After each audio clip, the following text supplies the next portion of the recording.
அனைவருக்கும் வணக்கம் நண்பர்களே. இன்னைக்கு நம்முடைய பதிவில் தொடர்ந்து எதை பற்றி பார்க்க போகிறோன்னா, வருவதையே முன்கூட்டி சொல்லக்கூடிய சக்தி வாய்ந்த ஒரு மலைக்கோவில்னா அது சிவன்மலை கோவில் மட்டும்தாங்க. இங்கே இருக்கக்கூடிய முருகப்பெருமன் பார்த்திங்கன்னா தான் விரும்பக்கூடிய பொருட்களை பார்த்திங்கன்னா பக்தர்களுடைய கனவுல தோன்றி தான் சொல்வாரா. அந்த பொருளும் பார்த்திங்கன்னா ஆடவன் உத்தரவு பெட்டியில் வைப்பாங்க. இதனால் பார்த்திங்கன்னா பல்வேறு நல்ல மாற்றங்களும் பல அதிசயமான நிகழ்வுகளும் நடந்திருக்கு. அந்த வகையில் கடைசியாக மாற்றப்பட்ட பொருள் என்ன, இதனால் அடுத்து வருகின்ற நாட்களில் என்ன நடக்க போகுதுன்னா இந்த பதிவில் பார்க்க போகிறோம். மேலும் நீங்கள் புதியவராக இருந்தீங்கன்னா மறக்காமல் நம்ம சேனலை சப்ஸ்கிரைப் பண்ணிவிட்டு கூடவே இருக்க பெல் பட்டனை கிளிக் பண்ணிக்கோங்க. லைக் பண்ணுங்கள், ஷேர் பண்ணுங்கள், கமெண்ட் பண்ணுங்கள்.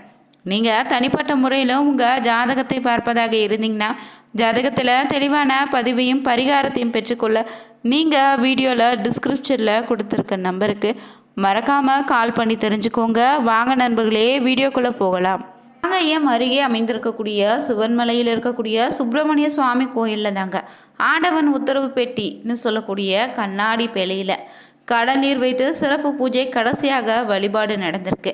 இதை வைப்பதால் என்ன பலன்கள் ஏற்படும் என்பதை பற்றி தான் முதல்ல நம்ம தெரிஞ்சுக்க போகிறோம். கடல் நீர் வைத்து வழிபட சொல்லியிருப்பதால் ஒருவேளை இயற்கை சிகிச்சை நடைபெறுமோன்னு பல கேள்விகள் எழுந்த வண்ணமே இருக்குதுங்க. திருப்பூர் மாவட்டம் காங்கேயம் அருகே சிவன்மலையில் இருக்கக்கூடிய சுப்பிரமணிய சுவாமி கோயிலில் ஆடவன் உத்தரவுன்னு பெயரில் வினோத வழிபாடு நடைபெற்று தான் வருது. இந்த மலை கோயிலில் எந்த கோயிலும் இல்லாத ஒரு சிறப்பு அம்சம்னு பார்த்திங்கன்னா இந்த கோவிலில் ஆடவன் உத்தரவுன்னு சொல்லக்கூடிய பெயரில் ஏதாவது ஒரு பொருளை வைத்து சிறப்பு பூஜை செய்து வராங்க. இந்த முருகன் கோவிலில் பக்தர்கள் கனவுல முருகன் வந்து குறிப்பிட்ட பொருளை வைத்து வழிபட வேண்டும்னு சொல்லுவாங்க. அதை கேட்டுட்டு சிவன்மலைக்கு வந்து பக்தர்களும் பூசாரியிடம் சொல்லுவாங்களா. அப்போது பூசாரி அந்த பக்தர் சொல்வது உண்மையா பொய்யான என்பதை பூ போட்டு பார்க்குறாங்க. முதல்ல ஒருவேளை உண்மையாக இருந்தால் ஏற்கனவே வழிபட்டு வரக்கூடிய பொருளை கண்ணாடி பேழையிலிருந்து எடுத்துட்டு பக்தர்கள் சொல்லக்கூடிய புதிய பொருளை வைக்கிறாங்க.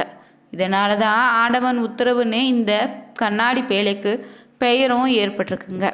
இந்த நிலையில் கோவை மாவட்டத்தில் மணியக்காரம்பாளையம் இடக்கரையைச் சேர்ந்த பெண் பக்தர் ஒருவருக்கு பவானி என்பவருடைய கனவுல வந்ததாகவும் கடல் நீர் வைத்து பூஜை செய்யப்பட்டு மேற்கண்ட பொருள் கண்ணாடி பெட்டிக்குள்ள வைக்கப்பட்டிருக்காங்க. இப்படி வைக்கக்கூடிய பொருளால் பார்த்தீங்கன்னா பொருள் தொடர்பாக ஏதேனும் ஒரு சம்பவம் நிகழுன்னு பக்தர்களுடைய நம்பிக்கையாக இருக்குது. முன்னதாக பார்த்தீங்கன்னா இந்த கண்ணாடி பேழைக்குள்ள கடந்த மார்ச் 6ஆம் தேதி முதல் பிரம்புவும் சூடம் வைக்கப்பட்டிருக்கு. அதற்கு பூஜையும் செய்து வந்திருக்காங்க. இந்த நிலையில் 7 மாதங்களுக்கு பிறகுதாங்க பக்தர் கனவுல வந்து கடல் நீர் வைக்கப்பட்டு பூஜையும் நடத்தப்பட்டிருக்கு. தொடர்ந்து பார்த்தீங்கன்னா கடல் நீரே தாங்க அந்த கண்ணாடி பேழைக்குள்ளே இருக்குது. கடல் நீரை வைத்து வழிபடுவதால் சுனாமி ஏதேனும் வருமா, இல்லை கடலில் இயற்கை சீற்றங்கள் ஏதேனும் நடக்குமான்னு தற்போது பார்த்தீங்கன்னா வடகிழக்கு பருவமழை காலம் என்பதால் கடலில் ஏதேனும் ஆக்ரோஷ புயல் உருவாகுமோன்னு கடல் சார்ந்த தொழில் வளர்ச்சி அடையுமான்னு கேள்வி எழுந்த வண்ணமே இருக்குதுங்க. அடுத்த பூஜையை பொருள் மற்றொரு பக்தர் கனவுல வரும் வரை கண்ணாடி பேழைக்குள்ளே பார்த்தீங்கன்னா அதே கடல் நீர் தாங்க வைத்து பூஜைகளும் வழிபாடுகளும் செய்யப்படுது. இதே போல் பார்த்தீங்கன்னா கார்கில் போர், சுனாமி, சசிகலா சிறை சென்ற விவகாரங்கள்னு நிறைய விஷயங்களை சிவன்மலை ஆடவர் முன்கூட்டியே மக்களுக்கு உணர்த்தியிருக்கதாகவும் இங்கு வைக்கக்கூடிய பொருட்களுக்கு மக்கள் மத்தியில் அத்தனை எதிர்பார்ப்பு இருந்துக்கிட்டே தாங்க வருது. அதே போல் பார்த்தீங்கன்னா பருத்தி, இளநீர், மஞ்சள் உள்ளிட்டவை வைத்து பூஜை செய்ய சொல்லும்போது பாதாளத்தில் இருந்த அவற்றினுடைய விலையும் உயர்வு ஏற்பட்டு விவசாயிகள் வயிற்றில் மகிழ்ச்சியை ஏற்படுத்துச்சுங்க. அந்த பல்வேறு அதிசயங்களை நிகழ்த்திய சிவன்மலை ஆடவன் கோவில் பற்றி சில சுவாரஸ்ய பதிவுகளை தொடர்ந்து தெரிஞ்சுக்கலாங்க. ஒரு நிகழ்வு குறித்து இந்த உலக அறியும் முன்னாடியே சொல்லும் ஒரு சக்தி வாய்ந்த மலைக்கோவில்னா அது என்னன்னா இந்த சிவன்மலை கோவில் தாங்க. சிந்தையை அடக்கி சும்மா இருப்பது திறன் அரிதுன்னு சொல்லுவாங்க. பஞ்சபூதங்களுடைய சக்தியை உணர்த்து சித்தத்தை அடக்கி செயற்கரியன செய்து வென்றவங்கள் தான் நம்ம சித்தர்னு சொல்வோம். அந்த வகையை சேர்ந்தவர்களை ஒருவர் தாங்க சிவவாக்கியா சித்தர். அவர் பூஜித்த மலை தான் சிவன்மலைங்க. எங்குமே பார்த்தீங்கன்னா வளம் பொங்கக்கூடிய கொங்கு நாட்டின சிங்க நகராக இருக்கக்கூடிய காங்கேயத்துக்கு அருகில் காங்கேயம் திருப்பூர் நெடுஞ்சாலையில் இருந்து சுமார் 4 கிலோமீட்டர் தொலைவில் அமைந்திருக்குதுங்க சிவன்மலை.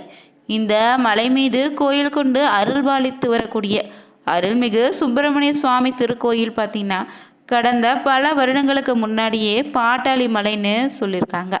இதன் பின்னாடி தான் அங்கு வந்து சித்த சிவவாக்கியாருமே முயன்று சான்றர்களுடைய பெருந்துணையோடு பக்தர்களுடைய ஒத்துழைப்பாலுமே பல திருப்பணிகளை செய்தார்.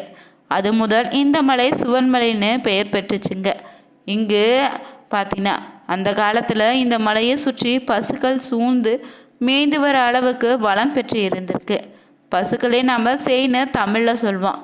இதனால் சிவனின் சேயான குகன் வந்து அமர்ந்து அருள்பாலிப்பதால் இந்த மலையை சேய்மலைன்னு பின்னர் சிவமலைன்னு சொல்கிறாங்க.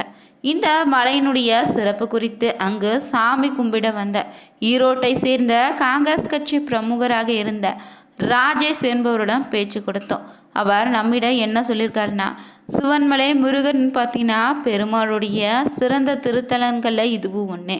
இது கொங்கு நாட்டில் புகழ்பெற்ற திருத்தலங்கள் ஒன்றாக அமைந்திருக்கு. இங்குள்ள முருகன் சக்தி வாய்ந்த ஒரு தெய்வங்க.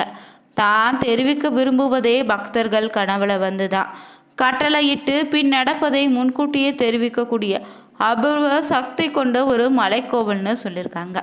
கடந்த சில வருடங்களுக்கு முன்னாடி கோயில் பெட்டியில் செம்பில் தண்ணீர் வைக்க உத்தரவு வந்துச்சு. இதனால் நாட்டில் என்ன நடக்க போகுதுன்னு அது பற்றி அப்போது யாருக்குமே தெரியலை.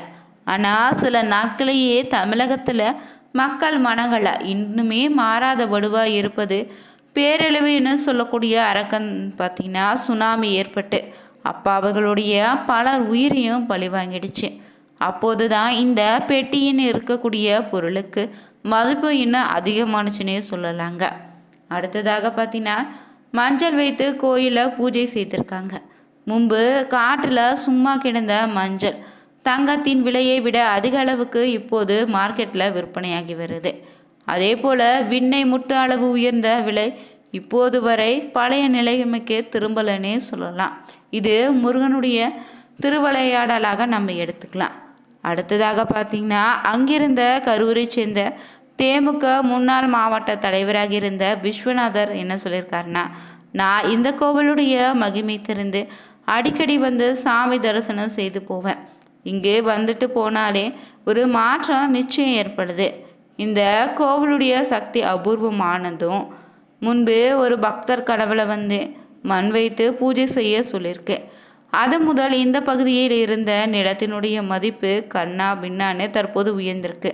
ஏன் தமிழகத்தில் பல இடங்களும் இதே நிலைமை தாங்க. நிலம் வாங்குவது ரொம்ப பார்த்திங்கன்னா பெரிய விஷயமாக தற்போது இருக்குது. அதே போல் பார்த்திங்கன்னா மற்றொரு பக்தர் கனவுல வந்து 500 ரூபாய் பணம் வைக்க சொல்லி உத்தரவு வந்துச்சு. அதன் பின்னாடியே மக்கள் மத்தியில் பார்த்திங்கன்னா 10, 20, 50 ரூபாய்க்கு மதிப்பு குறைந்து போணுச்சுங்க. ஏன் 100 ரூபாய்க்கு கூட மதிப்பு இல்லைன்னு சொல்லலாம். தற்போது பலருடைய கைகளும் 500 ரூபாய் சரளமாக புழக்கத்தில் இருக்குதுங்க. இதுதான் முருகனின் அருள்னு பெருமையாக நம்ம சொல்லிகிட்டே போகலாம்.